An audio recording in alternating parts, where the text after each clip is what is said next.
Hello, I'm Dr. Stephen Greer, founder of the Disclosure Project and the creator of the film SIRIUS. And I'd like to make a wonderful announcement that all of you have been waiting for. The film SIRIUS, which went to one of the most watched and top picks on Netflix in the past year and has been seen by millions of people around the world, we are now releasing on our YouTube channel, which is youtube.com/sdisclosure in its entirety, and it can be seen for free. And we're doing this because we want the public to see the last crowdfunded film we did, and we'll have that as a foundation for education for anyone who wants to see it, but also to introduce the next film, and that is this documentary feature film called Unacknowledged, an expose of the greatest secret in human history. And it will have a book that goes with the film and will be launched with a massive disclosure event and celebration and concert. We want everyone to be able to see this film, but we would also like, if you can, to contribute to the crowdfunding campaign. Not only in contributing your network and networking with friends and other organizations, but also how you can contribute even if it's just a few dollars to this campaign, so that we have enough resources to do this next project, which is a campaign that ends illegal secrecy on UFOs and free energy once and for all. It is not just this one film and book that is going to be supported, but a whole initiative that goes on into the future. So enjoy the movie, SIRIUS. Many of you have seen it, many have not. And I hope that you can also support us in this next project, Unacknowledged. Thank you very much.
Most people don't know what a dead man's trigger is.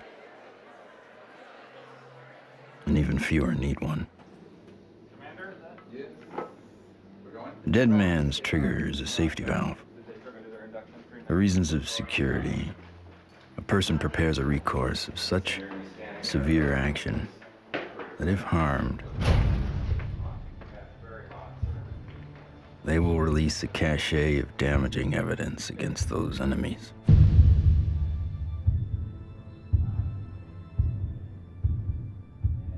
Given his situation, Dr. Stephen Greer is one of those rare men.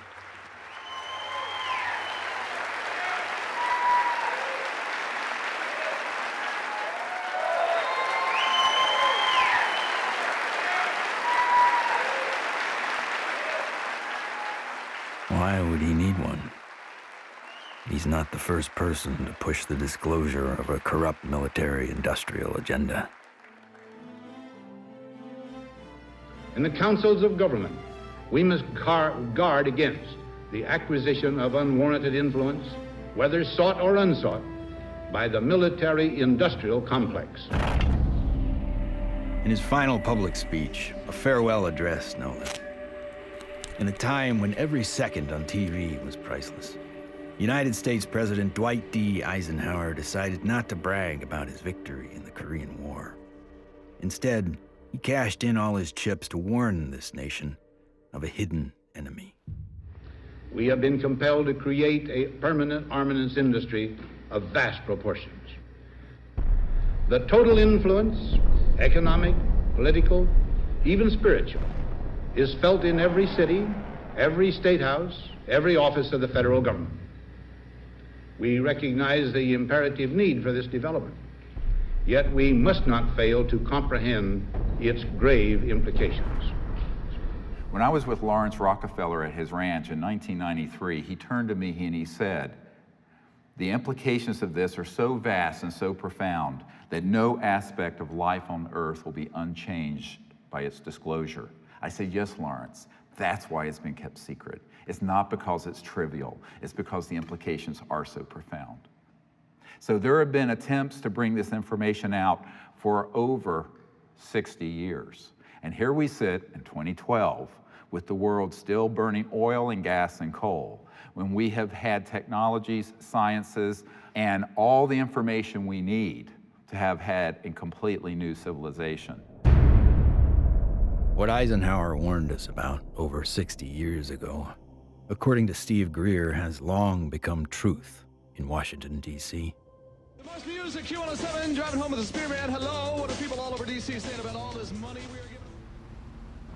And why is Washington, D.C. booming? Because the rest of the country is sending their money here. I know, isn't it beautiful through the trees? My name is Ted Loader. I've been working with CSETI program and Dr. Greer for 15 years. Cool, huh? Oh. Yeah.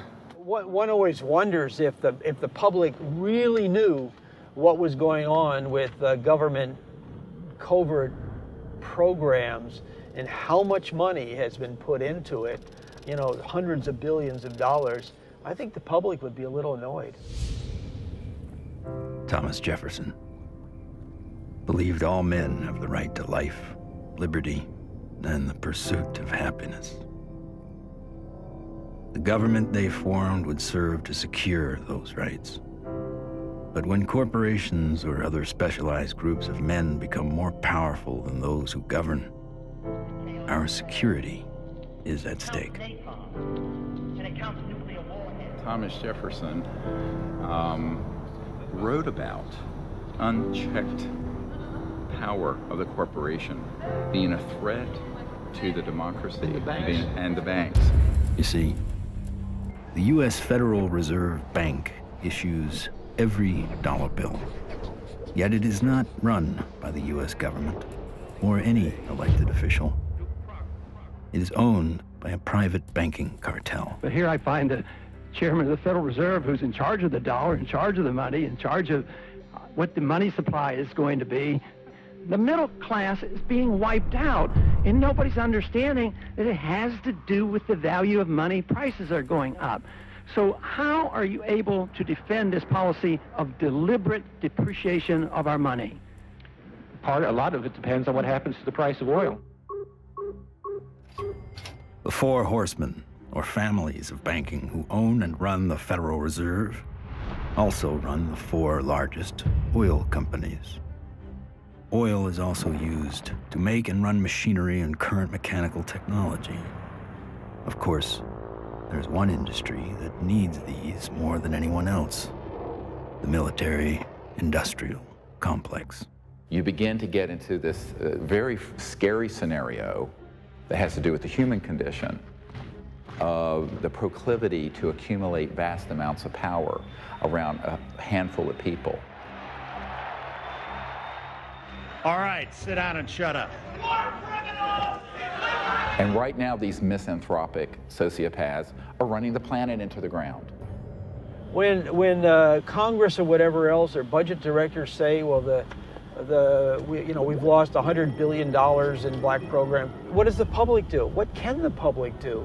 We can complain to our congressmen, but our congressmen can't get any information. With lobbyists, interest groups, campaign funding, the economic powers that be have learned to control the political sphere.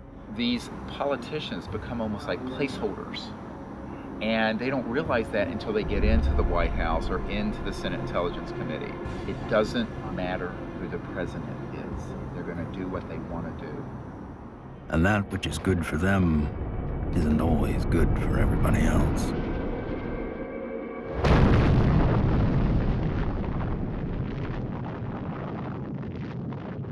From 1945 to 1998, 2,053 nuclear bombs exploded on this planet. The United States detonated over half of them. Now I am become death, the destroyer of worlds. When the first nuclear bomb was exploded in Trinity, Robert Oppenheimer, one of the founding fathers of the nuclear age, said, "We have done this before."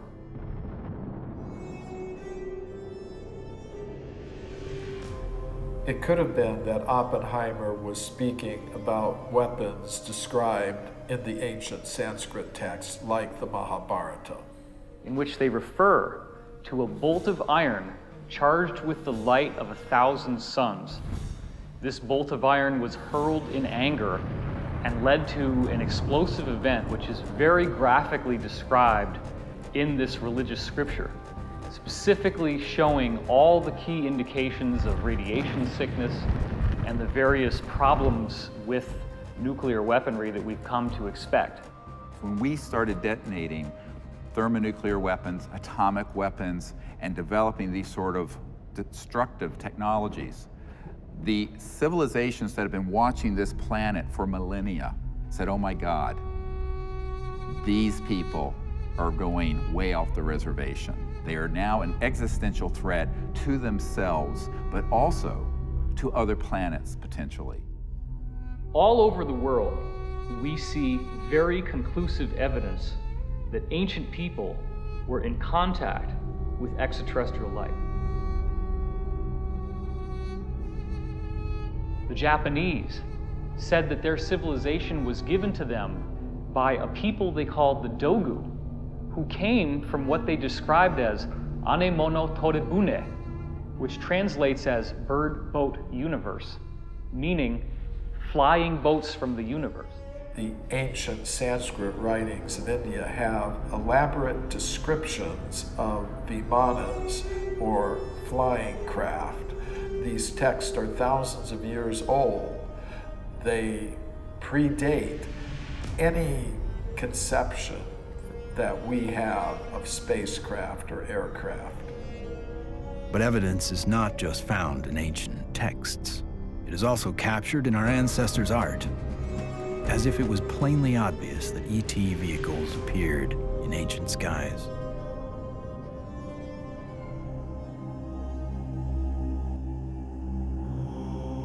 It is a foregone conclusion by most broad-minded people that we are not alone in this universe. The question is, how close are they? And we all looked up at once. It was almost like an intelligence told us, hey, look over here, we're here.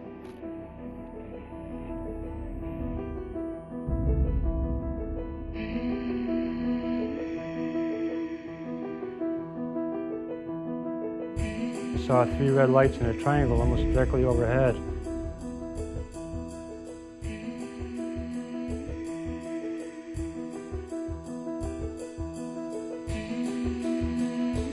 I saw these things and I ran inside and got my brothers and sisters. it actually lifted up, and it could actually turn. I'm gonna ask you to look away. I love my hands, but I wasn't one who believed that UFOs might exist. I was satisfied they exist. the life I have isn't what I'd seen. They estimated 100 yards from the left wing was this 100-foot disc.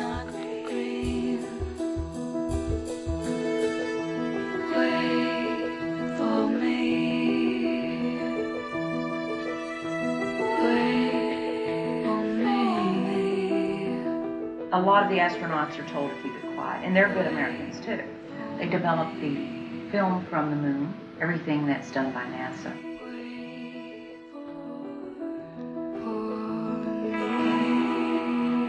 Ma che se ne saranno ancora degli altri superiori.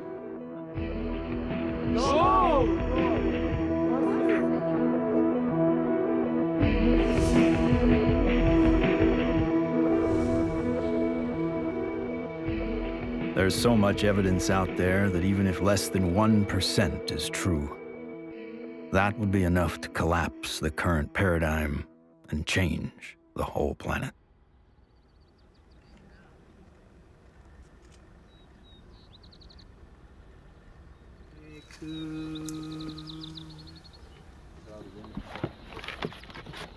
This is our signature tones that we broadcast over a small walkie-talkie. They were recorded in a crop circle.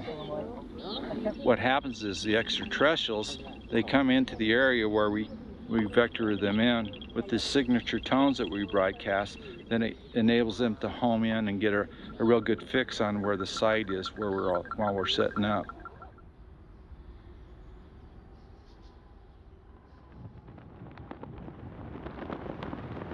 The whole concepts of the crossing point of light, the physics of consciousness and interstellar communication, all were developed on a kind of a vision quest we did here in 95 or 96. Astronomer J. Allen Hynek developed a scale to identify the types of human ET encounters. From his original 3 categories, a 4th, more controversial, has been added, CE4. Even more controversial, Stephen Greer added a 5th kind of encounter, CE5, human-initiated contact. So, how is this done? Given Schrodinger's idea that the number of all minds in the universe is 1, in order to make this type of contact, a human could potentially access that single inner consciousness through intense meditation and then visualize his location down through the Milky Way to the planet Earth to wherever he sits under the stars. In theory, then, any extraterrestrial passing by would be able to hear the broadcast and know exactly where to go, if they choose to do so.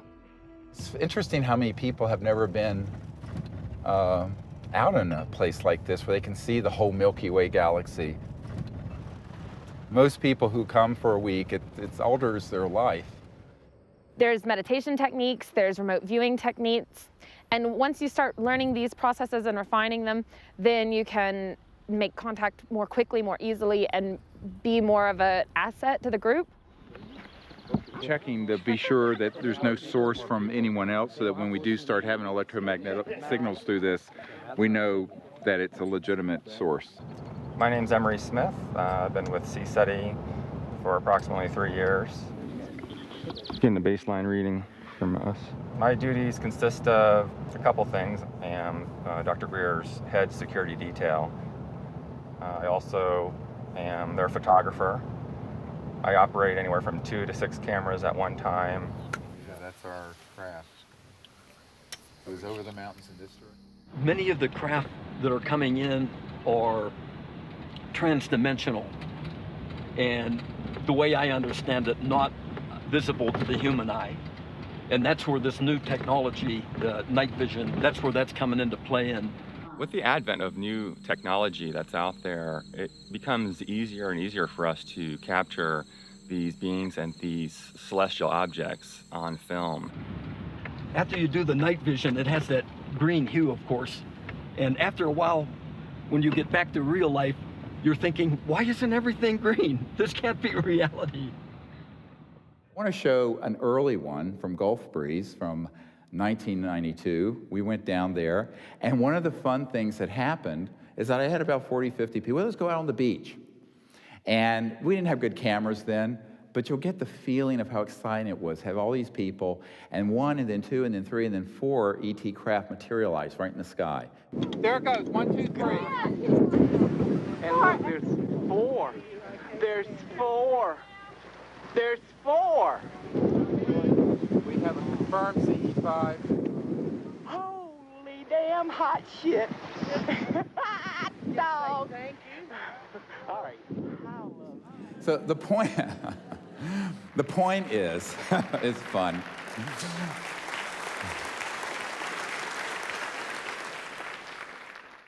It's your responsibility to go into meditation, find a little bit of time, 10, 15 minutes, and remote view who's up there and how many.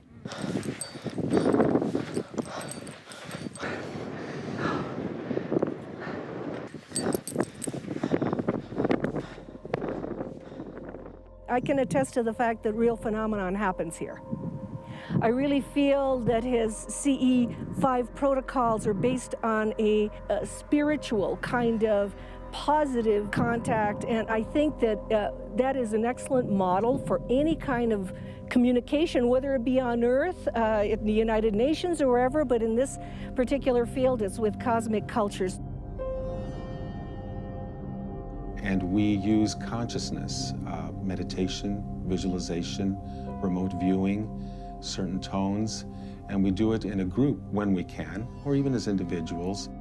It's just been this series of unbelievable events that are amplified by our meditation. It enforces this communication between us and the ETs, and it's so interactive. I could feel everything, I could hear all the sounds just right there. Perfect. And then this being the little larval one comes up, and we had this hug, and I shared the joy in it, and I'm like just thanking it for this experience.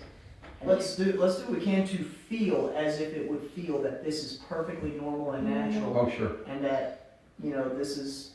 Relax and get in that flow consciousness, exactly. So I was jarred by our group getting tripped out and in that kind of, I was startled by some of the ways that our group was being, and I was going, and then there was moments where I was like, wow, I can only imagine how a visitor might feel.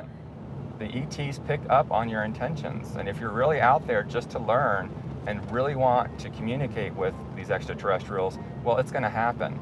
Avahanam Narayanam Padma Bhavam Vashishtam Shaktim Chatat Putra Parasharam Cha Yasam Shukam Goda Param Mahantam Govinda Yogindra Matashashisham.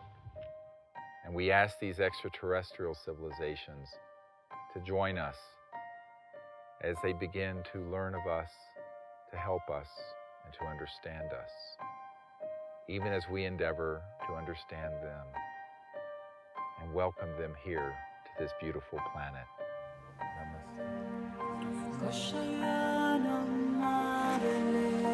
Oh my gosh, another beautiful, stunning, absolutely stunning. Not an aircraft.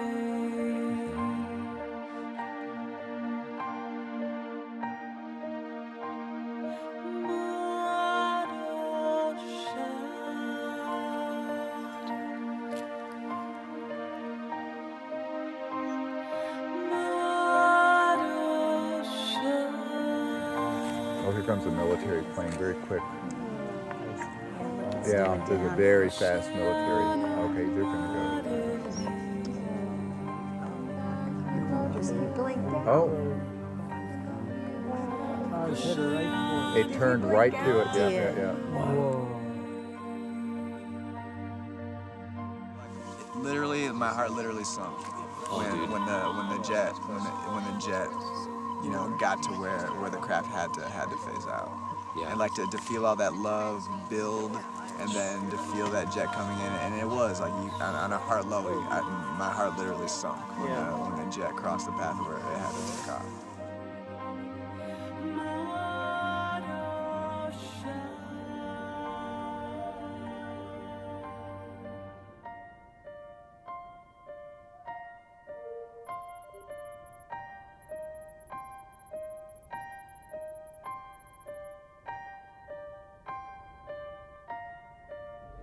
So in the camera, that's what you got. You got like this light traveling, and you can see it's not like a satellite where it's got like a path.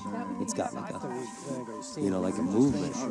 Yeah, and then it's gone. When I was 17, I injured myself. I got so infected. And at the time, because I was very poor and I didn't have any health care, I just laid there and I got sicker and sicker and sicker, and I had a near-death experience. I found myself out in deep space, and it was this experience of complete oneness with the cosmos, not just with Earth and life on Earth, but with the stars and the infinity of creation. It certainly altered the course of what I would end up doing, because I then learned meditation. I actually became very aware of the power of the mind. This experience helped guide the direction of his life. Though Greer went on to earn a medical degree and raise a family, he continued to study consciousness and contact. And decades later, it seems he would be the doctor called upon first to examine a very unusual body. This came to us in the last couple of years, and there's a man who runs an institute in another country that I cannot talk about. But he came into possession of a little creature. It is humanoid. It does not look human. We have acquired an EBE, an extraterrestrial biological entity. We're flying over to Europe soon to take some tissue samples and do some DNA testing. This was found in the Atacama Desert. We don't know how it came about. Here's the great view of the face and cheekbone, very complex. Now there is a fracture here, and behind this right ear is caved in, and that's how this ET being was killed. We have the best scientists in the US from Stanford that are going to be doing the testing itself to see what this really is, and also to rule out what it's not.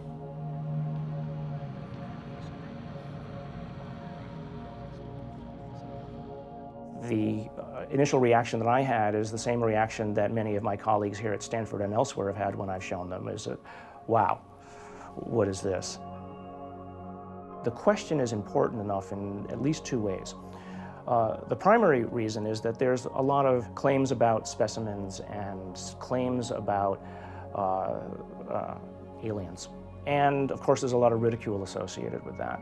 So one of the best things that we should be doing, of course, then is bringing the best scientific techniques to bear. The techniques are available, the techniques are cheap, the answers are nearly absolute, so let's do it. And it's so exciting because it's not just...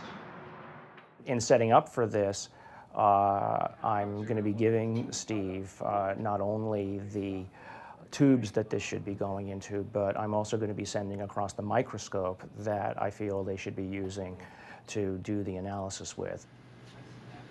Before we even get started with some of the analysis, I think it's going to be important to rule out some of the obvious critiques that could come up. And one of those critiques is that this is a syndrome or a mutation.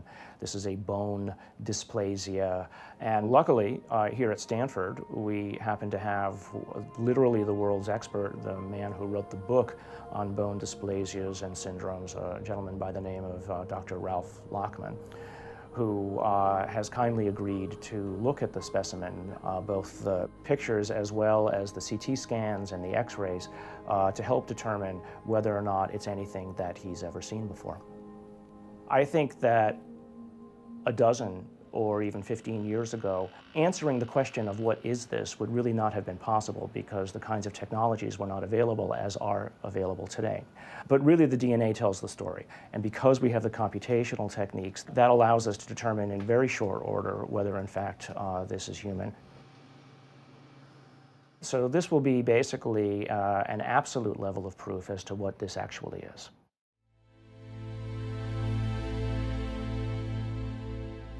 The problem is not proving that UFOs exist.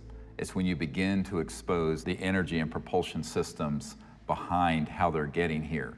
You're talking about unveiling an entirely new science that would replace oil, gas, coal, nuclear power, public utilities. And this is the $600 trillion problem. So the patent office, after they fired me, I had to wait 6 years before I got rehired. Everybody at the office was avoiding the case. But when they finally did, the arbitrator wrote an 85-page report on how the media had caused my dismissal. So I only got a 30-day suspension out of the whole thing, which was taken out of the tiny little bit of 6-year back pay. So that was great. Yeah, it was. Wonderful. Yeah, it made it all worth it, so to speak, because that's how we were able to open the offices and stuff. It was very comfortable. No feeling of being shocked or anything else, just a good feeling, comfortable. What scientists need to do and normal people need to do is they need to look at the hardcore evidence, decide that, oh my gosh, ETs are real, and then get over that. And if that's the case, then you can start extrapolating because they're getting here, which means they have solved the physics problem, if you will. That's an actual photograph that Mark Whitford took, a friend of mine. And you see the stars in the background. So this is a fixed camera. The craft was a triangular craft moving away from him, and all of a sudden it makes a right angle turn. Apparently it has what I would describe as inertial shielding. It's the only way something can make a right angle turn without having everybody killed inside of the craft. Though we experience inertial forces every day, their origins remain a mystery.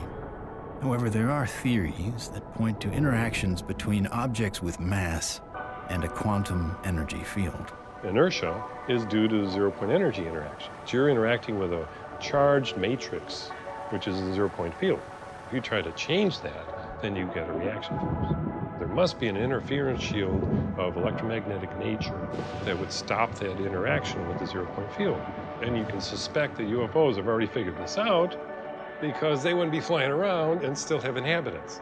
New energy scientists today are attempting to find new ways to define the relationship between electricity, gravity, magnetism, and propulsion. But as history has shown, change does not always come easy. It's like Newton. Why is that apple falling? Nobody ever asked that question before or even tried to come up with an answer. And Newton comes up with something called Newton bucket, or Newton's problem. The only guy that solves it 300 years later is Einstein. So, how smart can we be?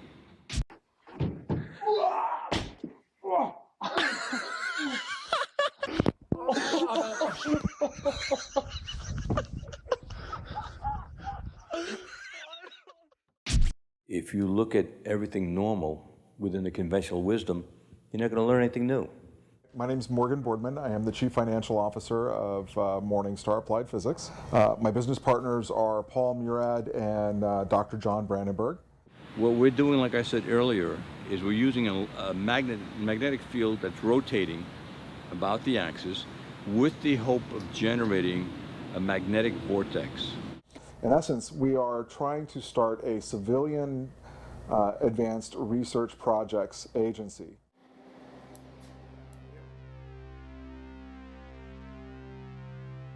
Okay, all right, so basically we have 4 options. Option 1 is a retarded potential. Option 2 is a lagging image, right? Yeah. Option 3 is pointing vector as a motive for propulsion, or how that may be what's happening, right? Yeah. And that's actually taking angular momentum and changing it into linear momentum if it's working the way we want it to, right? Yeah. Okay, and then the fourth one. The fourth one is that we are somehow either generating and or absorbing gravity waves. Do we accept Einstein's viewpoint that thou shalt not go faster than the speed of light? If you look at a black hole, the comment is the gravity is so strong that nothing leaves. But it does have something that leaves the black hole, and that is gravity.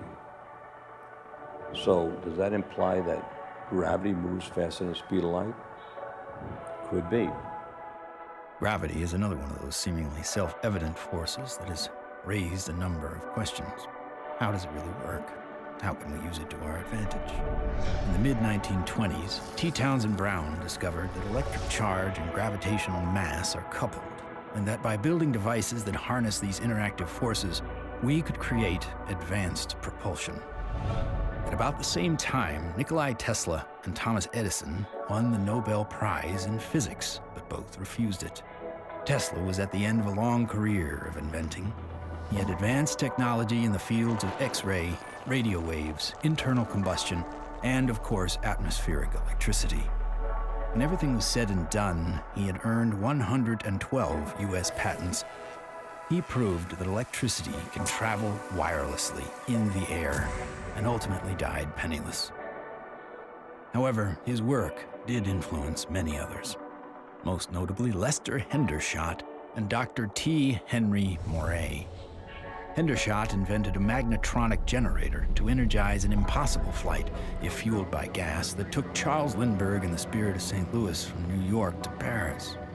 Dr. T. Henry Moray developed the Moray valve, a device for extracting radiant energy from the zero-point field, and demonstrated this device hundreds of times and had dozens of signed affidavits supporting his science. Yet in the end, even these two notable scientists were ignored and bullied. Dr. Moray's device was hammered down and broken into pieces by a competitor, and before he could finish reconstruction, he passed away of natural causes. Hendershot fled to Mexico to continue work, but was found dead at 61 years of age, attributed to suicide. There's all kinds of skullduggery that happened there. I don't think T. Henry Moray ever got a decent chance to ever do anything with that. There is absolutely no question that T. Henry Moray had a system that produced about 50 kilowatts out of a 55-pound box. The conventional electrodynamics model does not allow this to happen. In other words, it doesn't allow you to extract excess energy from the vacuum and use that to power your load. It costs just as much to restore it as was used to destroy it. So we got to put in more than we can ever get out in a load with such a squirrely circuit. And that's the only kind of circuit we've used in power systems since day one. We're still building them. We're still making power systems that deliberately kill them. So we pay the power company to have a giant wrestling match inside his generator and lose. In the 1950s, there were some very provocative articles saying that, oh, electrogravitics is the best thing since sliced bread, how all the aviation companies are now backing electrogravitics, they're all doing experiments on it. Well, within a couple of years, there was no news at all. Once they figured out that they could really control gravity, 1954, it all went black. Do you think the boys in the black projects have solved that problem? Because it sure sounds like it from what the witnesses have told me. I wouldn't know. I wouldn't know. Sorry, but I can't even think about it. I've seen so many things in my life, it's just hard to say. A local inventor has discovered a way, hear this, to use water to run your car. What Stan shared with me was interesting. In order to run this engine off of water, we've also had to learn the ability to adjust the burn rate of hydrogen to co-equal the fossil fuels. So he applies for a patent, and then he gets a call from actually a visitation by two guys from the Pentagon. The Pentagon flew a lieutenant colonel in last week to look at Meyer's invention. There's talk of possibly using it in the Star Wars defense program and to run Army tanks.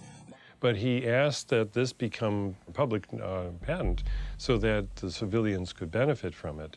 And he indicated that if we don't do that, overseas people will.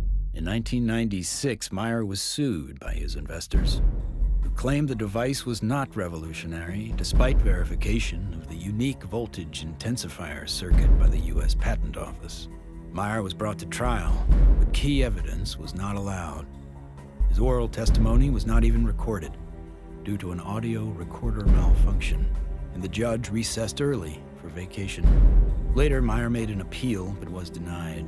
He was found guilty of fraud and ordered to repay his investors, putting an immediate dent on the idea of funding new technology. On March 20th, 1998, Stanley joined his brother and 2 NATO officials for a dinner meeting. Stan took a sip of cranberry juice, grabbed his neck, ran out of the restaurant, and fell to the ground, saying, "They poisoned me." He fell down after eating at a restaurant nearby where he lived, fell down the parking lot, said, "I've been poisoned," collapsed. And that's on the police report? The police report confirms his words. The cause of death was written to be an aneurysm, though he left behind just enough materials for others to piece together his process. The full secrets of his device died with him.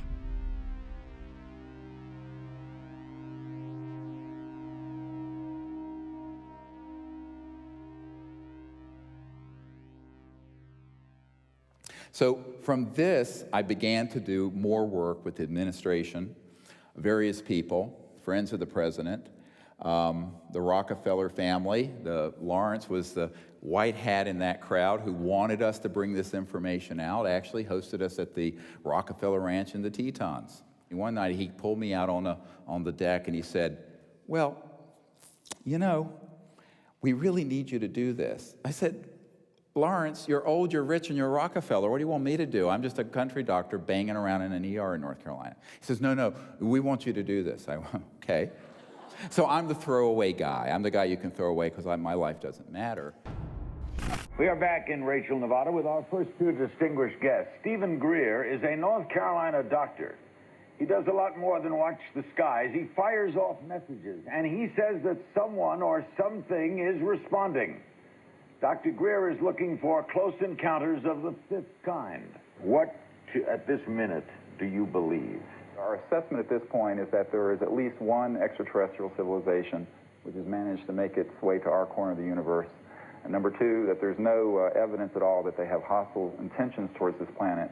And number 3, that the priority at this point must be trying to establish some sort of a liaison to them, some sort of a diplomatic liaison to them, and that's what we're working on.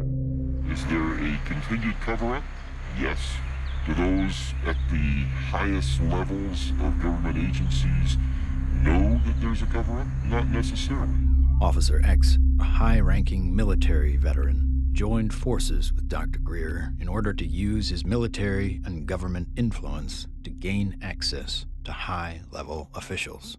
I was able to arrange for a CSETI briefing to the then Vice Director for Intelligence for the Joint Staff, Admiral Tom Wilson, the same person who had been at Atlantic Command with me. At that meeting was Steve, Apollo 14 astronaut Ed Mitchell, Brigadier General retired Steve Lovkin, Siri Automatic, Steve's right arm. Well, Dr. Greer did indeed mount an initiative and did go to Washington, did speak with high-level government people. I attended and helped him with that. We briefed certain members of Congress, some of their staff, some of the people from the White House. We talked with people in the Pentagon. It led me to the belief that people in high-level government have very, very little, if any, information, valid information. One of the most important of all the meetings was with CIA Director R. James Woolsey.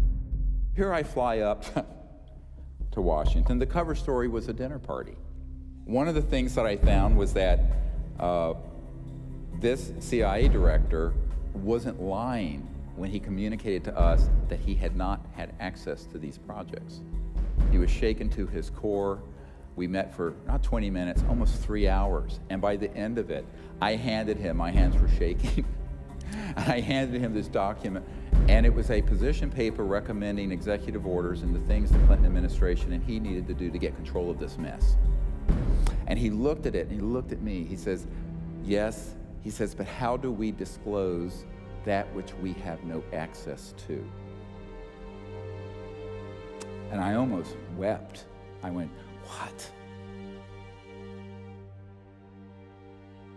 Dr. Greer approached many D.C. officials in an attempt to gain an audience. One of the people who took him seriously was former CIA Director Bill Colby. If there's truth in it, there can be a danger in that situation. We've seen that happen in other cases. I said, you have to consider the possibility of some danger to not only your reputation, but to your person. I mean, people do react rather violently to some kinds of charges, or particularly if they're true.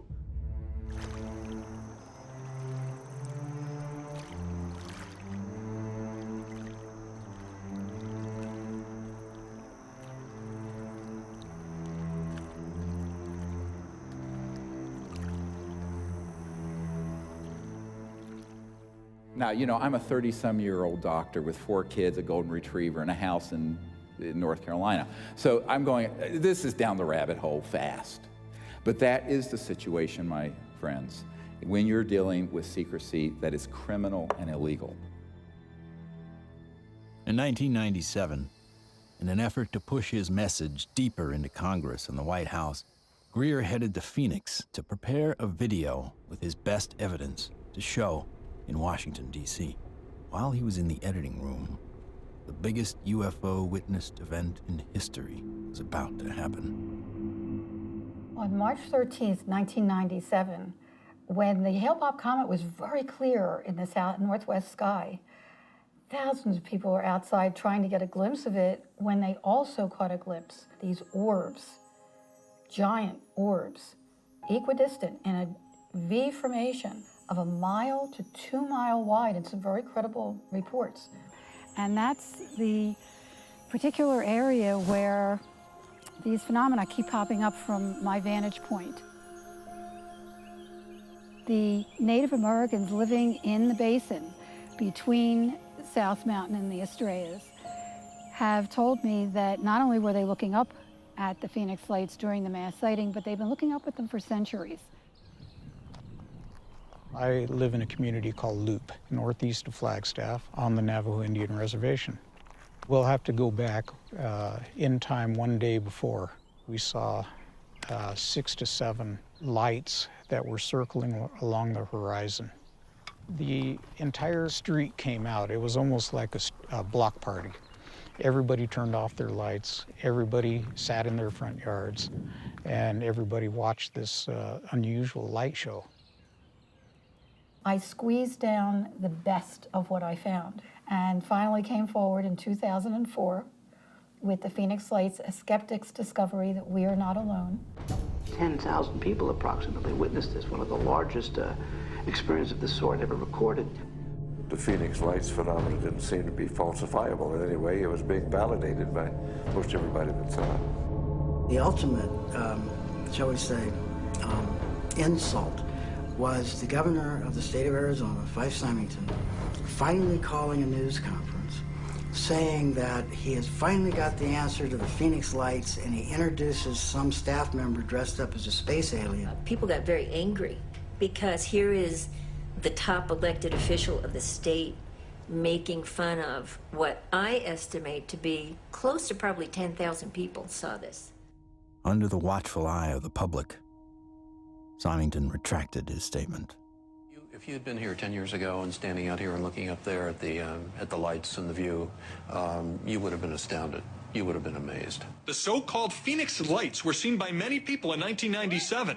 Skeptics say they were military aircraft or flares, but not the former governor. It was probably some form of an alien spacecraft.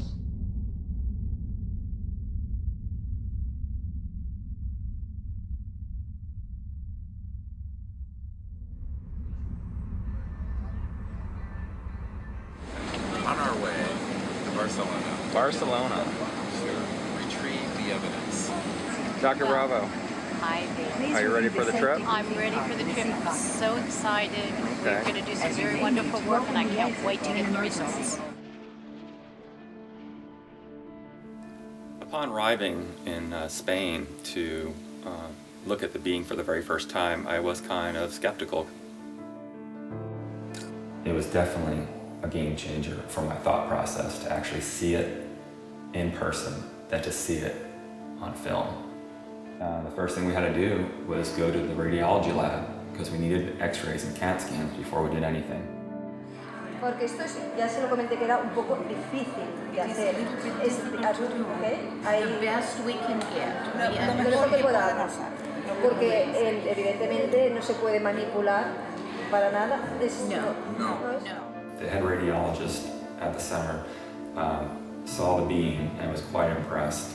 And the first thing she said was, "Wow, that looks like an alien."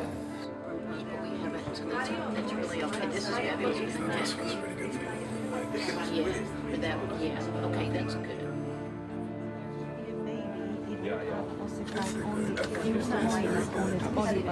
This one is complete. When the CAT scan images started coming up on the computer, it was just profound. And I saw inside the bone, and I saw, organs and lung material, brain material. I knew that this was not a hoax, it was not fake, that this was actually some sort of living creature.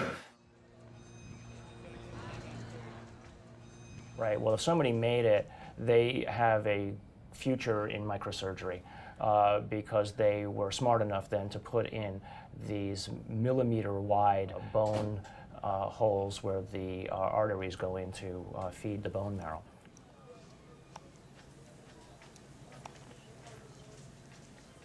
And so now the challenge is to prove what it is, right? My interest, frankly, is to disprove that it's anything unusual or anything paranormal. I would like to prove that this is human.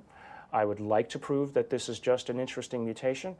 But obviously, if you leave your mind open, or I should say, if you leave your mind closed to alternatives, you'll never see what those alternatives might actually be. In every situation with scientists, your reputation's at stake. I have every expectation that even doing this is going to lead to some ribbing from some of my colleagues, right? But I think that that's perfectly acceptable because at the end of the day, who's going to validate these things? If someone isn't willing to step forward and do it right, then you're going to have it sitting out there forever, hanging in limbo, right? I mean, if you let other people and their opinions stop you from believing what you know to be true, then all you're doing is stopping the possibility of progress. Anytime anybody tries to study this subject seriously, we're subject to ridicule. I'm a full professor at a relatively major university, and I'm certain that my colleagues at the university laugh at me and hoot and holler behind my back when they hear that I have an interest in studying unidentified flying objects. There's really a subtle kind of suppression at play here. You don't worry about what the CEO of Enron thinks about what you say. You worry about what your friends think. You worry about what your parents would think if you posted whatever you care about on Facebook or something. We take the risk to appear to be a crackpot. There may be people who are going to be threatened by that for any number of reasons. My feeling was that I was involved in a lot of strange activities, so I tried to say to myself, let's not look at this with too much exposure and mention it because there's a question of credibility. This should be the subject of rigorous scientific investigation and not the subject of rubbishing by tabloid newspapers. MUFON is the Mutual UFO Network, and it was founded in 1969 by Walt Andrus. And our mission statement is the scientific study of UFOs for the benefit of humanity. MUFON is the world's largest UFO investigative organization. We have approximately 3,000 members worldwide. Approximately 500 of those have their PhDs. These are people who really would like to delve deep into the UFO phenomenon and try to figure out not only what it is, but how it's happening. Armed with what he thought was some of the best available evidence, including the Phoenix Lights, Steve Greer organized a Project Starlight briefing before several Congress, Pentagon, and White House staff members. Things seem to be on track for disclosure. Of the device and the internal, all of it. with a lot of detail, and this is a cutaway. This was done and escaped government control, whereas the Bentwaters case took 20-some years in England. So this is in our possession and not the Ministry of Defense. So, where it would never be found. Where it would go into a black hole. Right? Yeah. But then the bad news came. Sherry Adamiak, Steve's partner and longtime friend, along with Steve and another team member, were all suddenly diagnosed with a malignant cancer. I've had these experiences since I was a child or a young man, but to articulate them so other people understand them, I need someone with capacity to hear it. She was that person. I mean, it's been, you can't resolve things. It's been very hard for me. Oh yeah, you know, I know. You get up I know every it has day, been. you know, but.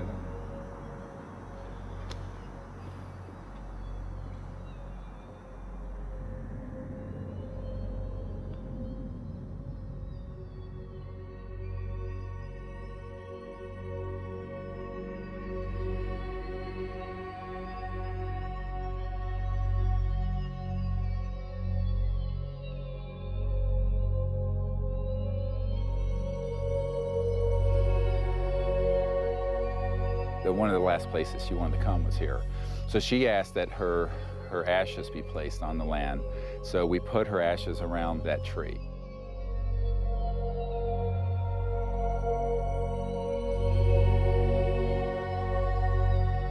I don't take anything for granted, frankly, and so each time that I do a presentation or lead a group, I think, this may be the last time.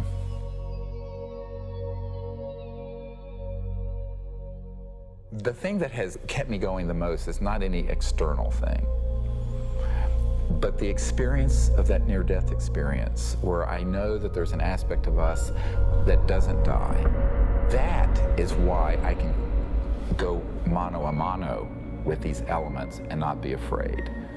I shouldn't say be afraid, not stand down. Everyone has fear. I've certainly had my fears. But it gives you an anchor so that you can go forward.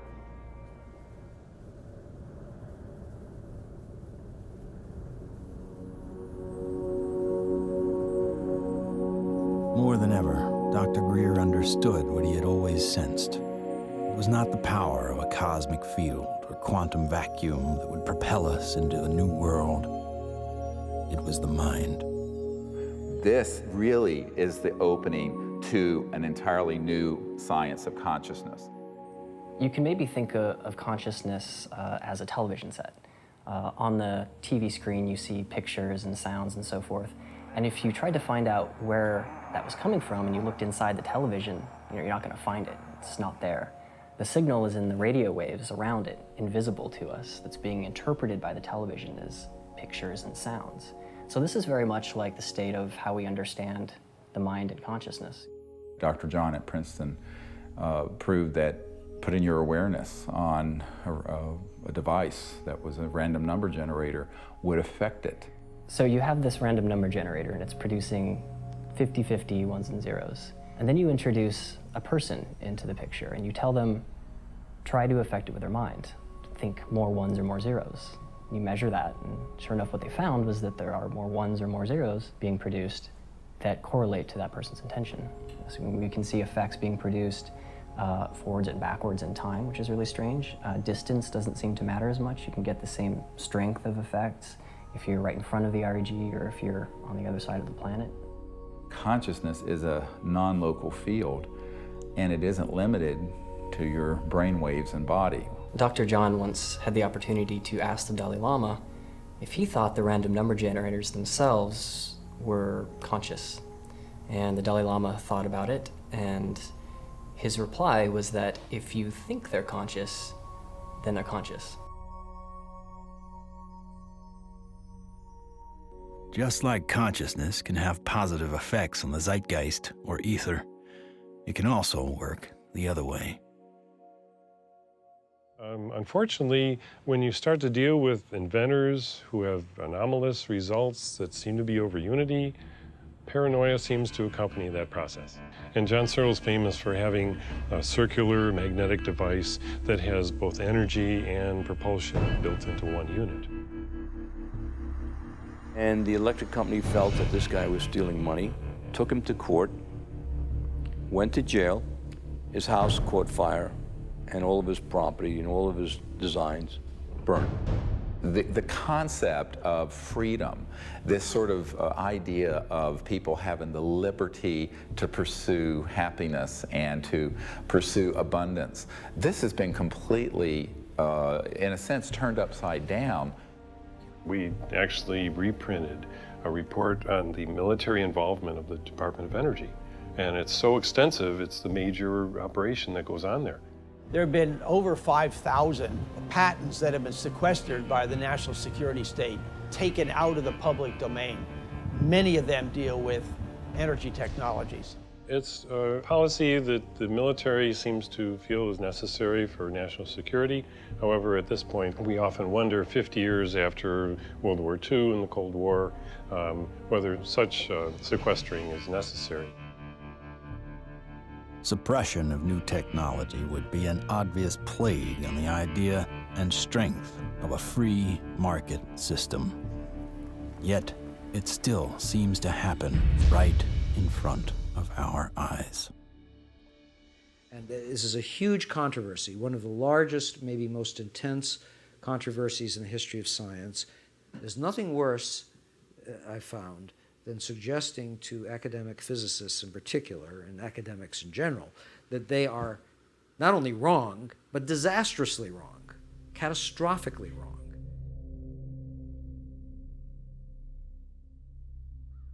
Cold fusion patents have not been approved. They will not get through. American citizens are being denied their constitutional rights. I inadvertently was looking through some piles of paper that had been given to me in a casual manner by all these hot fusion physicists as they were trying to do their calorimetric repeat of the Pons-Fleischmann experiment. And I was stunned. I couldn't believe what I was seeing. It looked like monkey business to me at the time, and it has turned out to be exactly that. It was represented as a negative result when it was positive. And that data is scientific fraud, as far as I'm concerned. It's been referred to legal authorities in the government. I asked for a review at MIT, got nowhere. If this type of manipulation had occurred in any legitimate research area, such as cancer research, AIDS research, global warming research, anything that's accepted as reasonable to be researching, the people would lose their jobs, they wouldn't be in science. And yet, these people today, their data is used today, to year 2000, and all before, to reject patents.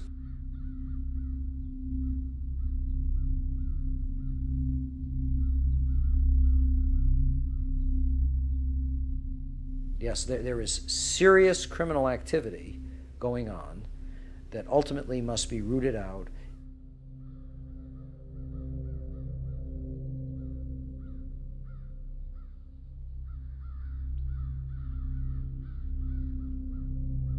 It became very clear to me that, you know, you kind of had a tiger by the tail here, and that this was serious. For a moment, Dr. Greer considered shutting everything down. He had been threatened and swindled far too many times. Sherry was gone. He had no office, no staff, no money. Back in 1998, I was given information by a friend that Dr. Greer was having a conference. Literally the month that Sherry Adamek passed away, within 30 days, I have this scheduled event. So I went to the conference and learned some things and listened. And so she just on a lark came, and she's an emergency doctor like I am. And what really grabbed my attention was he was getting all this information from military witnesses. That was in 1998. By 2000, when we were planning and storyboarding and working the whole disclosure project event out and pulling together all these hundreds of witnesses, we didn't really have the funding to do it. But she got so supportive and involved that she lived very modestly and took all of her excess income and donated it. And I want to acknowledge some amazing people that are here. Dr. Jan Bravo, without whom we would not have the Disclosure Project. But it's not just the funding she's provided, it's the moral support and the encouragement and the friendship. And so she's just become a very key person. And, you know, it's sort of metaphysical and odd that literally the month that Sherry Adamek passed away, within 30 days, I have this scheduled event. Not alone anymore. With the support of a loyal team, Dr. Greer grew his witness list from a couple dozen to over 200. And see that little dot right there? That dot don't belong there.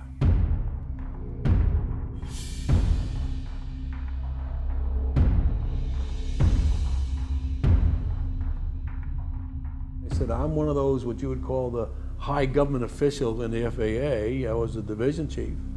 There was only 3 or 4 down from the admiral.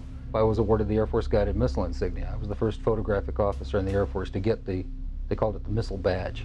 So I forgot who it was called, but he says, we got a problem here. What's the problem? He says, well, it's that UFO.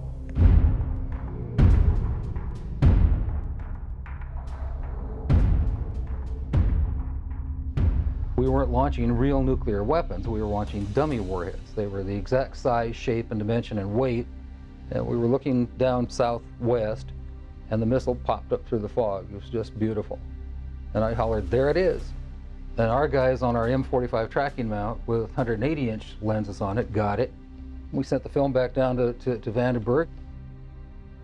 The Japanese airline, 747, was coming from the northwest, going across the Alaskan territory. He called and asked the controller if the controller had any traffic at his altitude.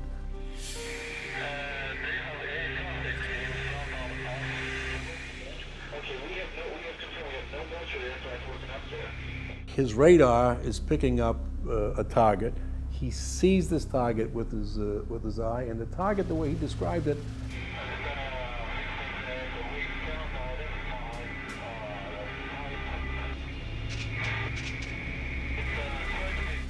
a huge ball with lights running around it, and I think he said it was like 4 times as big as a 747. I was called into Major Mansman's office at the 1st Strategic Aerospace Division headquarters. And Major Mansman said, watch this. There was the launch from the day or two before it at Big Sur. We watched that stage burn out, we watched the second stage burn out, we watched the third stage burn out, and it's going like this. And into the frame came something else.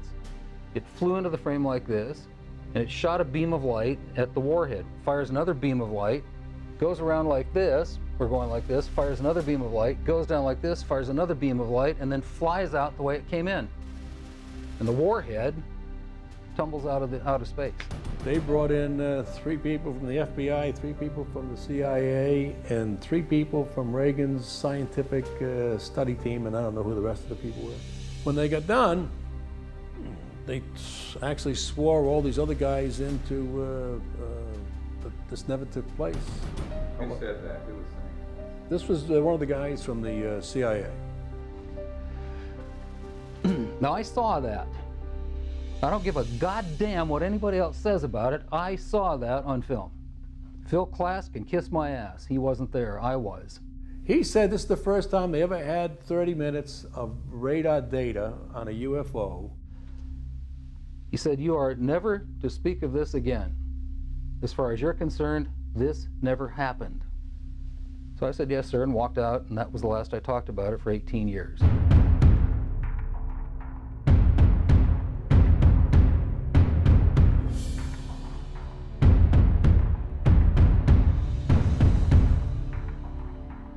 I had the original video that I took, and I had the pilot's report, and I had the FAA's first report that was all downstairs on my table. They didn't ask for that, so I didn't give it to them.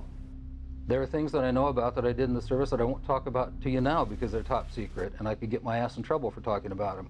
If you parse what Major Mansman said, he said, you are to say, this never happened.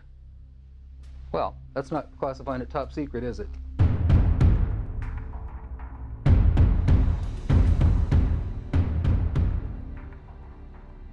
And I was a part of a United States Air Force cover-up for 18 years. But who do you tell that you were involved in a UFO incident without them looking at you like you ain't wrapped too tight? What we photographed up there affected me for the rest of my life and made a huge impact on my understanding of the universe and of governmental manipulation of our minds.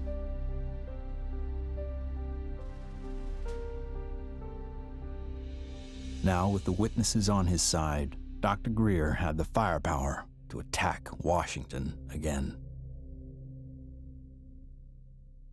We are not alone. That's the message a group of pilots, scientists, and former government officials want Congress to hear. 21 members of that group already have testified in Washington for what's known as the Disclosure Project. And we had all volunteers who organized that whole event. And there was no paid staff. So when people look at that whole period, we didn't have an office, a secretary, and one paid staff person. But we did it. Dr. Stephen Greer heads up the Disclosure Project, a group that compiles information from people who say they've encountered extraterrestrial forms of life. 20 years ago, in 1980, I was a security specialist assigned to RAF Bentwaters. Objects made incursions over our WSA, fired pencil-thin beams of light into them, and adversely affected the ordnance, possibly. There were bodies that were involved with some of these crashes, also some were alive. What do members plan to do with their information? They hope Congress and President Bush take notice. We are asking for the U.S. Congress and for President Bush to move towards an official inquiry and disclosure on this subject. Those that don't want to believe you will never believe you anyway, so it doesn't matter. It doesn't change the truth. A spokesperson for the Senate Science, Technology, and Space Committee says no congressional hearings are planned right now. Elaine Quijano, CNN Headline News. I stand before you today in my almighty God, and I tell you this.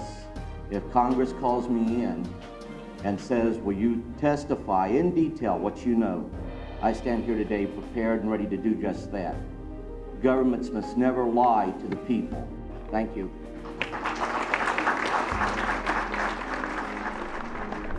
The number of people Dr. Greer had managed to get behind him was monumental.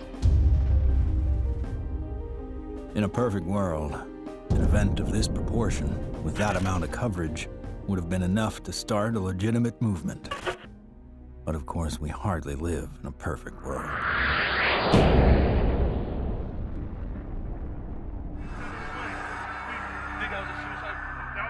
Yeah, don't say it. It's on, you know it, right? I don't know, guy. Everything's fucked up. 9/11 became the mother of all news stories and completely changed the game for everyone. Fear, panic, and strife were imprinted in the public consciousness. To what end?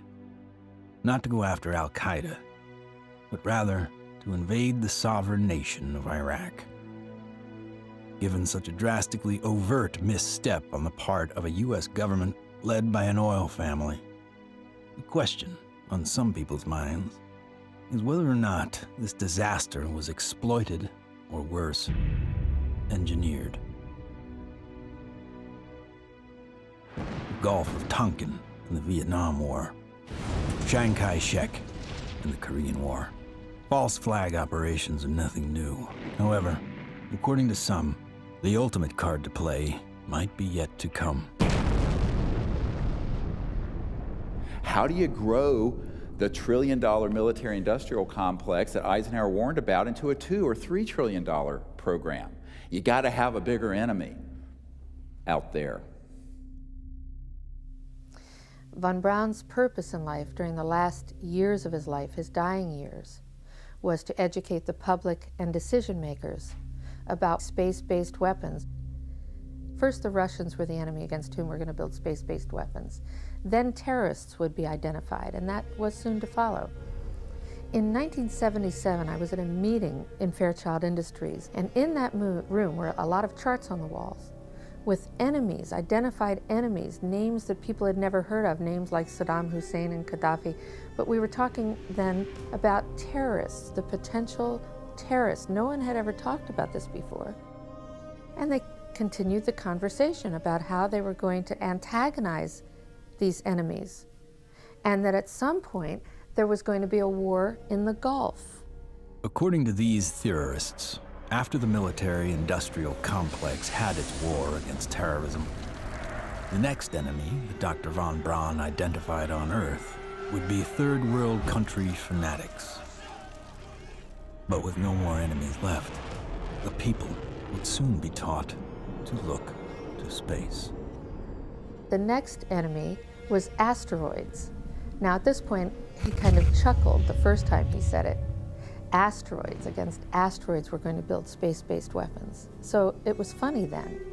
And the funniest one of all was against what he called aliens, extraterrestrials. That would be the final card. And over and over and over, during the 4 years that I knew him and was giving his speeches for him, he would bring up that last card. And remember, Carol, all of it is a lie. 99% of all the information out in the public on this subject is well-crafted disinformation designed to scare people to support the next phase in global warfare. And this kind of corruption is why the only things that are being made on this subject are things that redound to paranoia and fear in the military-industrial complex. I occasionally think how quickly our differences worldwide would vanish if we were facing an alien threat from outside this world. I don't think we're moving forward if we trade, factional and ideological war from one ethnic or religious or economic system into an interplanetary conflict, because that's A, not survivable, and B, would be even worse in terms of galvanizing the world around a military structure. That has been the central organizing principle of our society for a few thousand years, actually. It is hard to concretely prove that 9/11 was a false flag attack because the people behind it are so good at covering their tracks, especially with the compliance of the mainstream media. If you had trillions of dollars, you'd be pretty good at it too. The adversary is closer to home. It's the Pentagon bureaucracy. According to some estimates, we cannot track $2.3 trillion in transactions. $2.3 trillion in transactions. According to the Comptroller General of the United States, there are serious financial management problems at the Pentagon. Fiscal year 1999, 2.3 trillion missing. Fiscal year 2000, 1.1 trillion missing. And DOD is the #1 reason why the government can't balance its checkbook. I would like for you to respond to the questions that I've put to you today. I've forgotten what the second question was. How does one carve out a billion unacknowledged or 10 billion unacknowledged taxpayer dollars? In many cases, at the end of the fiscal year, when there is so-called leftover money, they may or may not know that money may in fact go to a special access program. There are two main types of special access programs: acknowledged and unacknowledged, or USAPs. Those programs are basically totally off the books, and they are able to actually vacuum up money to be a self-perpetuating funding mechanism.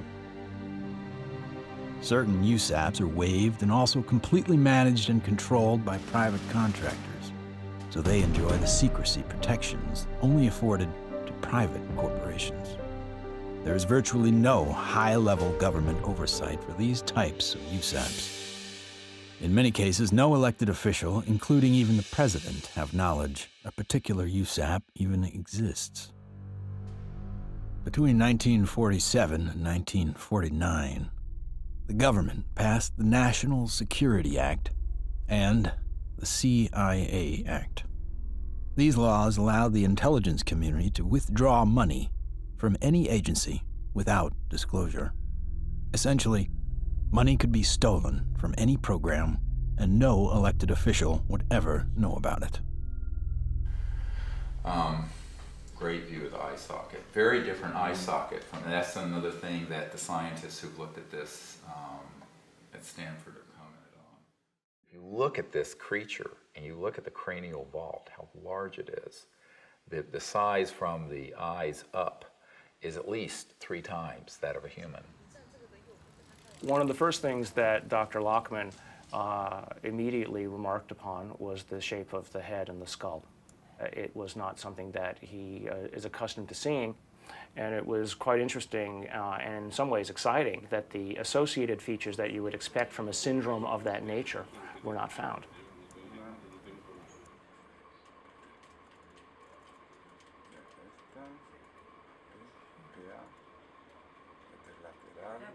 This specimen does not fall under any known, to me, class of disorders or syndromes.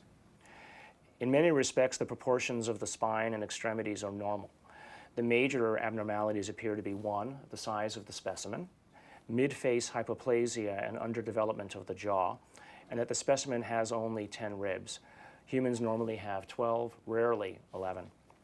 One of the most remarkable aspects of this is when we came down to study the actual bone density. One of the features of fetuses that specialists looks at is the so-called growth plates of the epiphyseal joint, say, of the knees. The shock, I think, and the surprise was, and the absolute certainty that Dr. Lockman had was that this specimen is between the age of 6 to 8 years old. The shock was that this specimen was clearly not fetal. How do you explain how something 6 inches tall survived to any length of time that would allow for it to survive 100 or 1,000 years ago?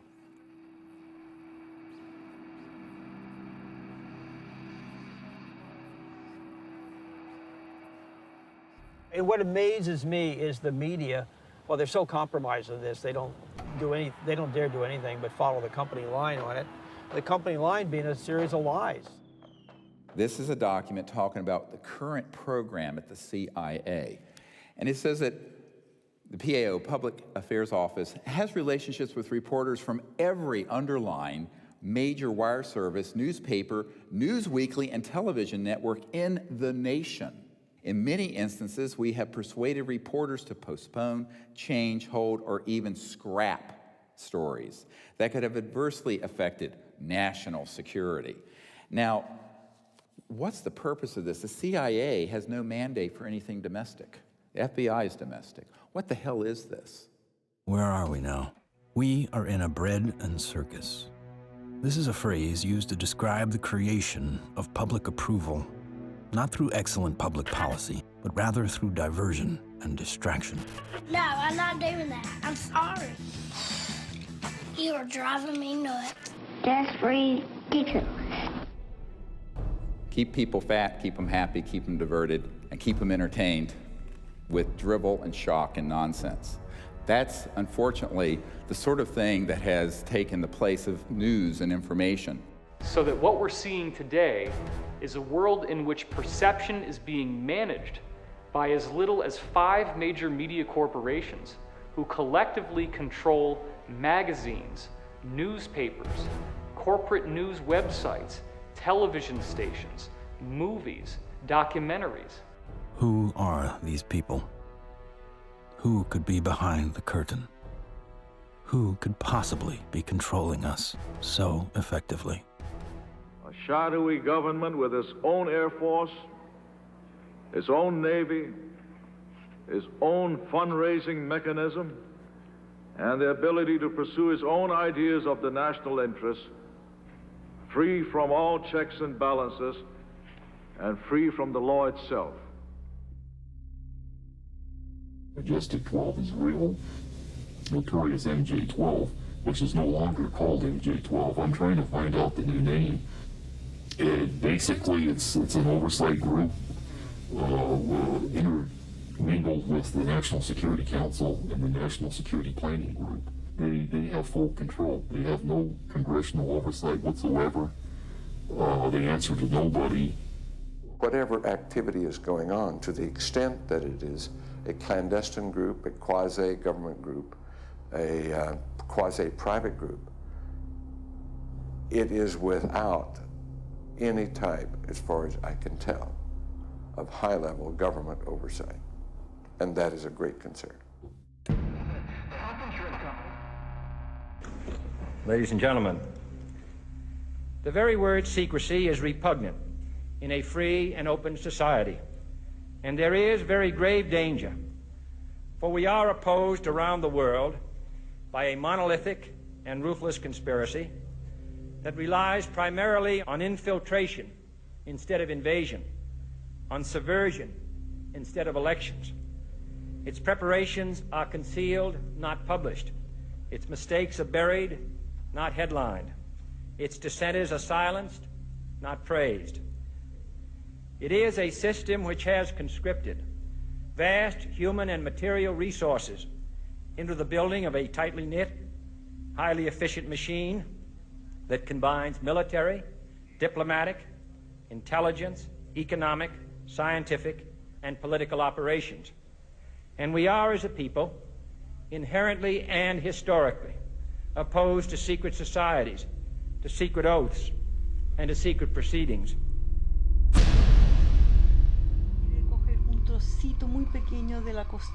It's got too much tissue on it. They actually want a piece of the bone from at least like a 0.5 of a millimeter in. Como medio milímetro de...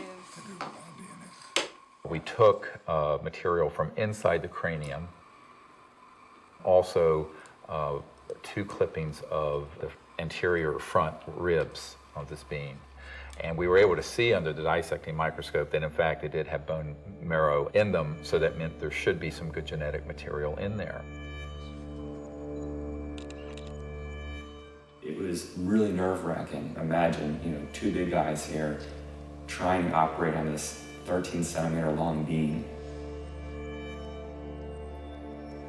But we did it.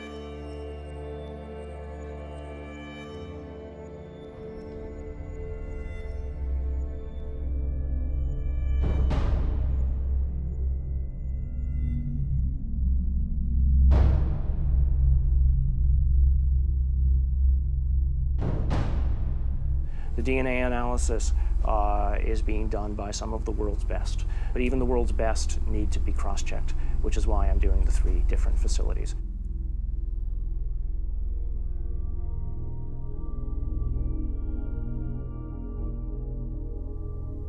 So I actually ran 4 samples. I ran a sample of my own blood. It was a very small amount, just 100 microliters. I ran 2 blanks, things that just had water in them, because that would be essentially a contamination control. And then, of course, the sample itself. And really, the all-important first result was whether or not there was, in fact, any DNA which was isolated.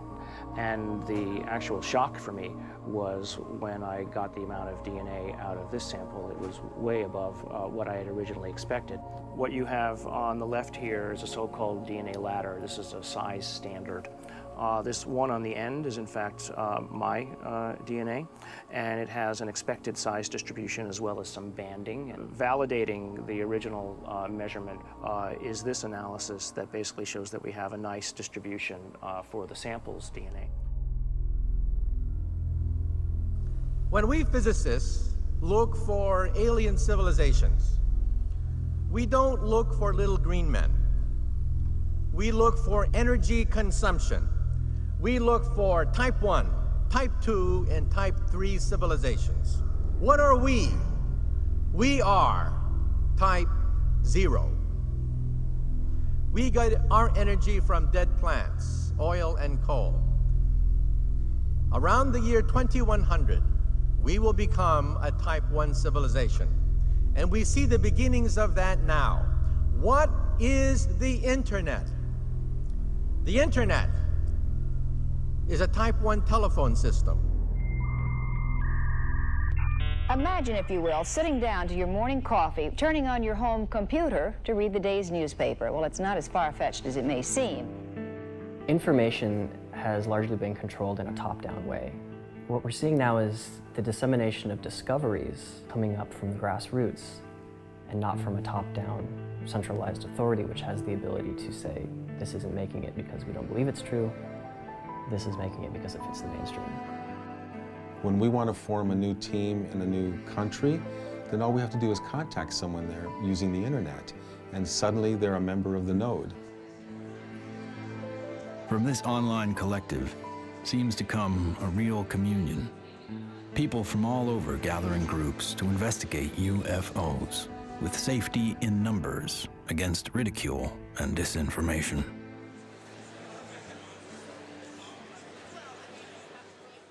What we found in the past is we had a lot of anecdotal stories, but we didn't have a whole lot of data. With the advent of computers, personal computers, and the internet, we've been able to collect the data and analyze it through some 200 plus data points to allow us to be able to compare cases and to see exactly what's happening and what the trends are. Nick Pope is our guest. He made this information public. He's also the former head of the Ministry of Defense's UFO project. So if anybody knows, we think it's you, Nick. The Ministry of Defense is in the process of declassifying and releasing its entire archive of UFO files going back decades. It's interesting and worth pointing out that while the British government is releasing their files and their documents, President Obama, who promised to do the same during the campaign, he still has not. 15 years. 15 years this spring. My God. But I figured that, you know, after the disclosure project, we'd get this information out and we could go on with life.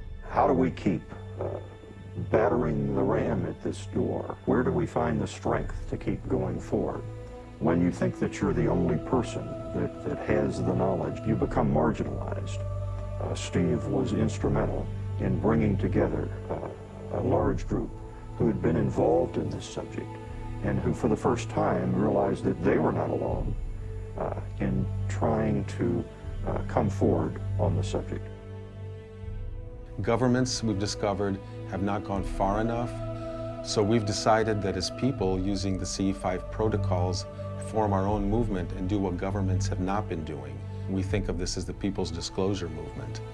And so we feel it's important to create an effort that's a global effort, which this has become. My name is Mark Benz, and this is Rex, and we're in Bodega, California, and we're doing CE5. My name is Jeff Bird, and here in Winchester, Virginia, USA, we are doing CE5.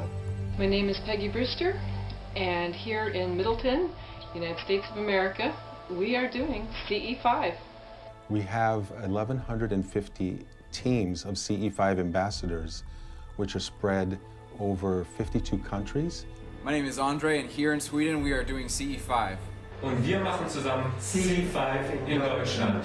Here in Burlington, Ontario. Brisbane, Australia. From Chester, Virginia. In Hamilton, Ohio. We are doing the CE5. Konnichiwa. Moje ime Daniel. Donia tu na Slovensku.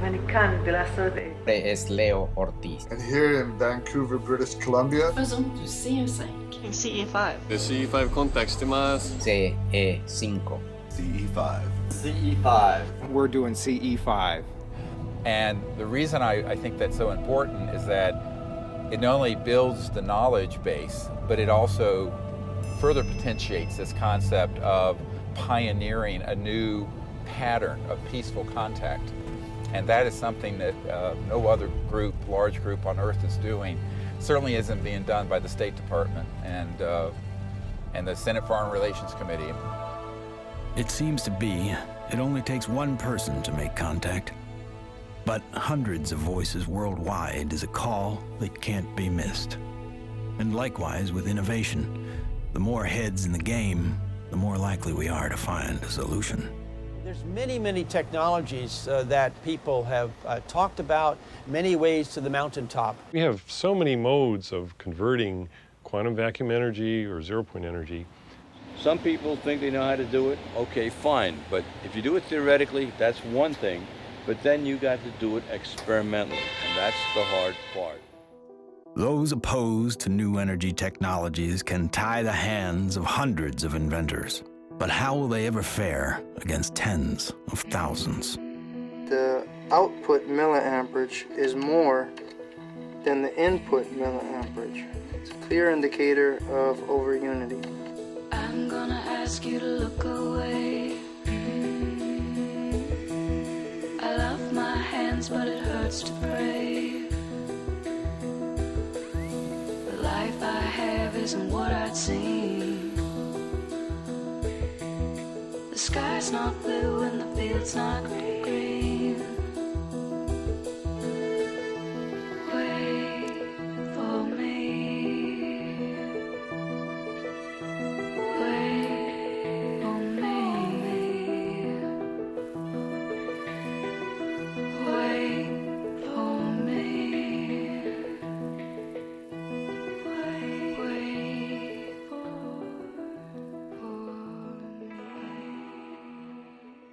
When you oscillate or vibrate magnetic fields, there's an effect in the gravity field.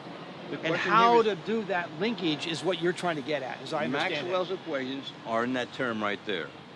And what happens is if you're going to have a gravitational effect, it's going to happen over there.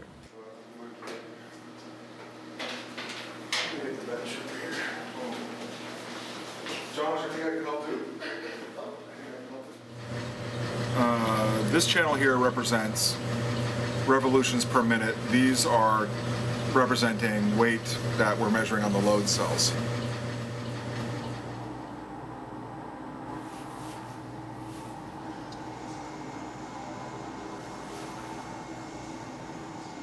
Full steam ahead.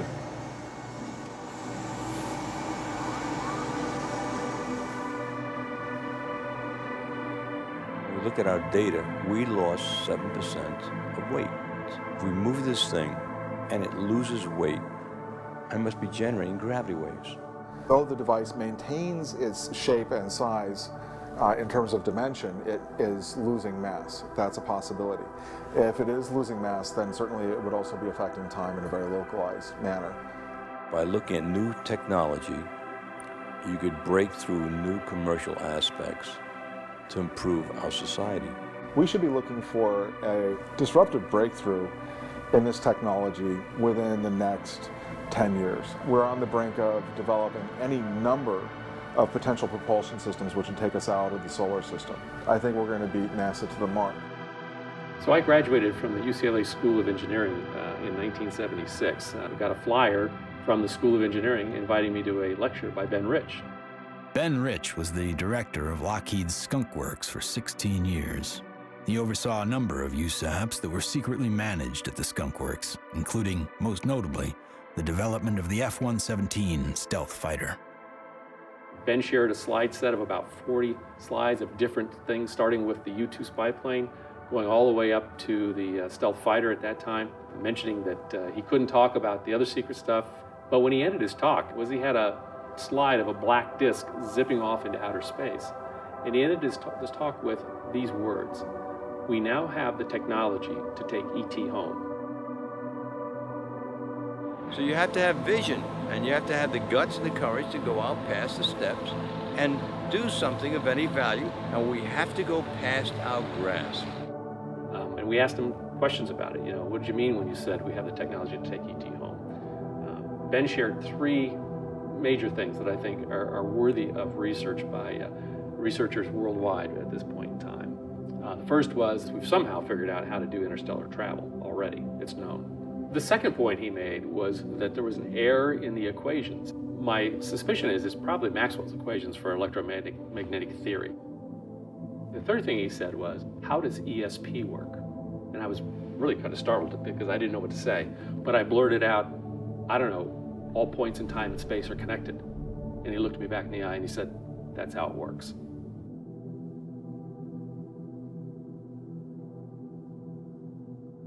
History has taught us that to simply innovate new technology may not be enough. We have to find a way to get past the suppression.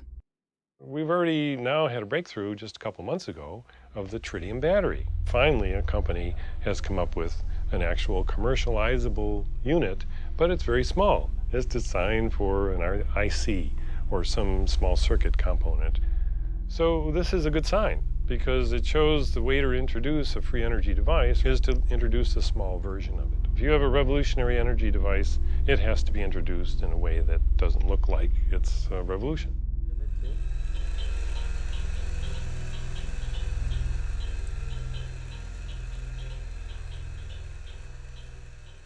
Science is always changing. I mean, even back in the 1960s, they thought that biofeedback, for example, was impossible. But now, of course, we know that that itself is an absurd statement. We have even toys on the market that allow people to play with biofeedback. These sciences have been around for decades. They have been ruthlessly kept secret because of the kleptocracy of what I call the petrofascists, the people who are hell-bent on maintaining the power of a centralized petrodollar oil, gas, coal system. So that does create scarcity because that is a zero-sum game. But when you take us off that system onto this new system, it's an entirely new macroeconomic order, and scarcity becomes non-existent.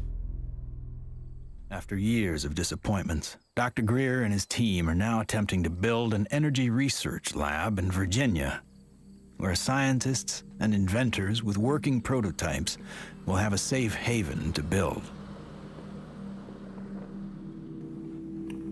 So this is an example of how the analysis is done using what's called a genome browser. And it's more or less a schematic representation of the chromosomes and at a very high level of resolution. So the sequence that we got from the mitochondria tells us with extremely high confidence that the mother was an indigenous Indian from the Chilean area, and the haplotype is called B2A. Now, the other thing that immediately fell out of the analysis is that it's male. It has so-called Y chromosome material. In fact, it's got a full Y chromosome. It probably died in the last century, if I were to make a guess.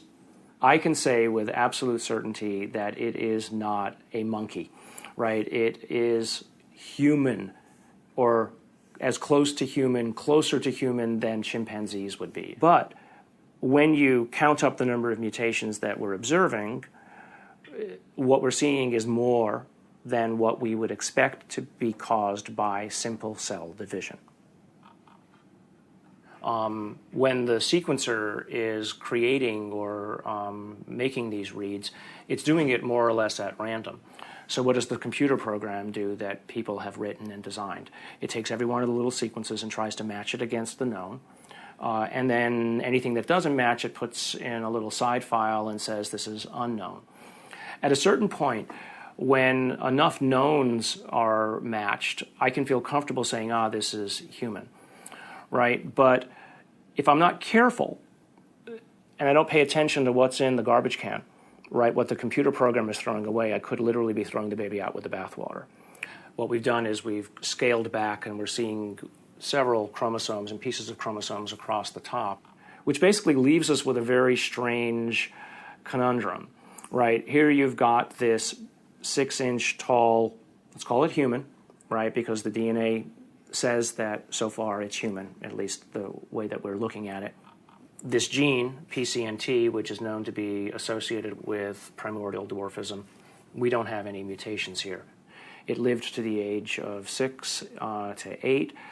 Obviously, it was breathing, it was eating, it was metabolizing, and it wasn't living in an environment where there was a lot of advanced medical attention that was given to it to allow it to live to that age. It calls into question how big the thing might have been when it was born. So genetically, you might explain that by saying that there's some advanced aging mutation, something that caused the bone to age anomalously quickly. A gene that's known to be associated with progeria, that also no changes there. So the next problem, of course, is the ribs and the number of ribs in the specimen. Only 10, whereas there are supposed to be 12. So there are no mutations which are specifically associated with that kind of phenomena because it's rarely, if ever, seen. The digits are all correct. The hands are all correct. There are problems with the face. So there's a mid-face hypoplasia, and then there's the larger skull. So again, I think in summary, there are genes associated with any one or two of the anomalies that we see in the specimen, but there is no mutation which is known to accommodate or call for all of the mutations. Even with the things that we know could be assigned to one or more of the anomalies, we don't find them in the genetics of this specimen. That leaves open the question, what genetics is causing the anomalies that we are observing. So although I entered this thinking DNA was the answer, it made me realize that in the context of the bigger biology questions, there are other levels of control that need to be understood and answered. The non-coding RNA, epigenetics, etc. And things that we probably haven't even thought of yet. So if I just look at, this is base pair 19,800,000 or so at this edge of the open region. I can go all the way over here, and now I'm at 21,000 or 22,000. So the answer's not finished, and it's not as easy as actually, frankly, I thought it was going to be at the beginning. So that's basically 2 million base pairs of DNA where nothing seems to sit. It's just like the way societies do things. They try to fit things in boxes. We have literally written a computer program that does exactly that, tries to fit it in the box. Doesn't seem very efficient, so on that basis, people would call it junk. But I think we now know that there's any of a number of other features of what DNA is doing in there. It is expressed. And so we need to be careful, obviously, that we don't let our instincts or the programs that we write to match our instincts make the decisions for us. No matter what, for me, this has been a fascinating, more than an exercise. As soon as I've collated this information into a form that other people can take advantage of, and it's accepted for publication, I'm just going to put it out on the web. I don't have the resources to study and follow down every single angle that this opens up. But, maybe there is a listener out there who will be sufficiently intrigued by this to do the analyses themselves, and maybe they'll find something that I missed. Great. If additional samples or examples are seen of this, I'll be the first in line to want to sequence it, because then all bets are off. I want to say other things here, but I also don't want to open myself up for, attack. This search may have uncovered a major finding about life in the universe and its origins. What is this being? Could it be a missing link in evolution? Could it be an entirely new species? Or simply a disease we have never seen before? Or could this be an extraterrestrial being from another world?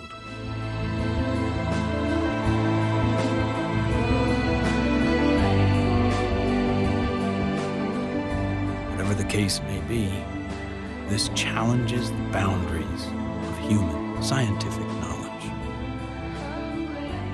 Dr. Gary Nolan has set a new precedent for scientific investigation and rigor in the realm of the seemingly impossible.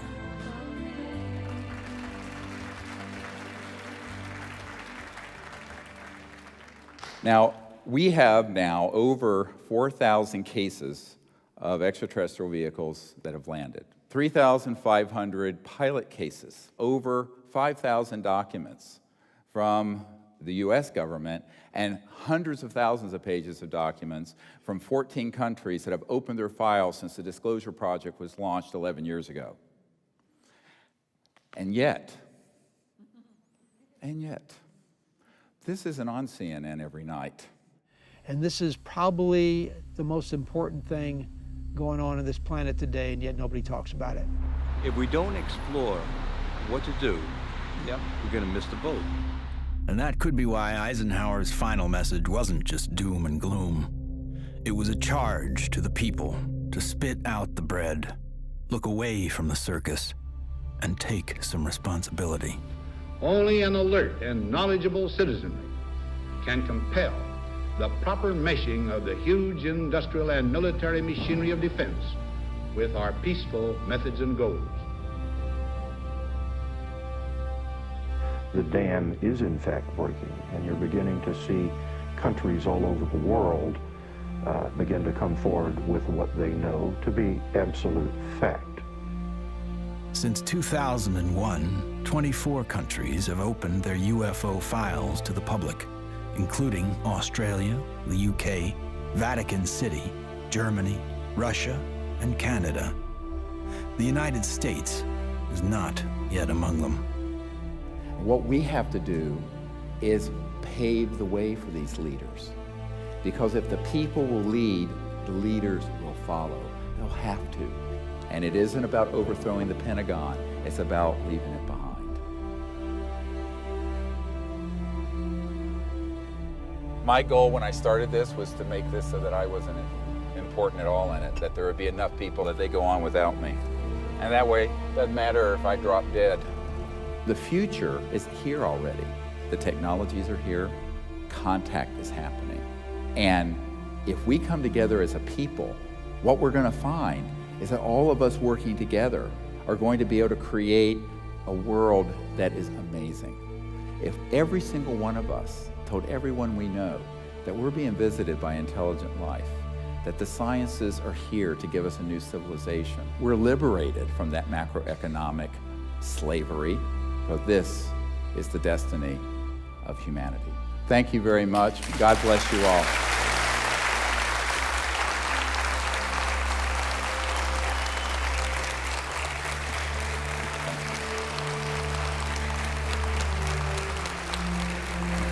Thank you.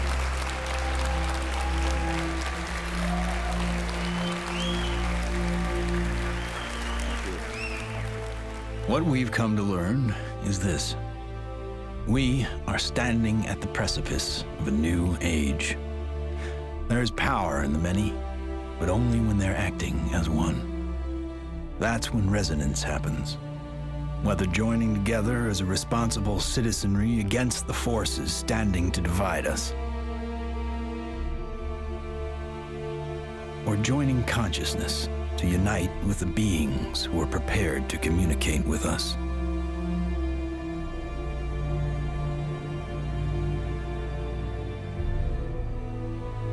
In order to succeed in this endeavor called life, we must come together as one.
Koşa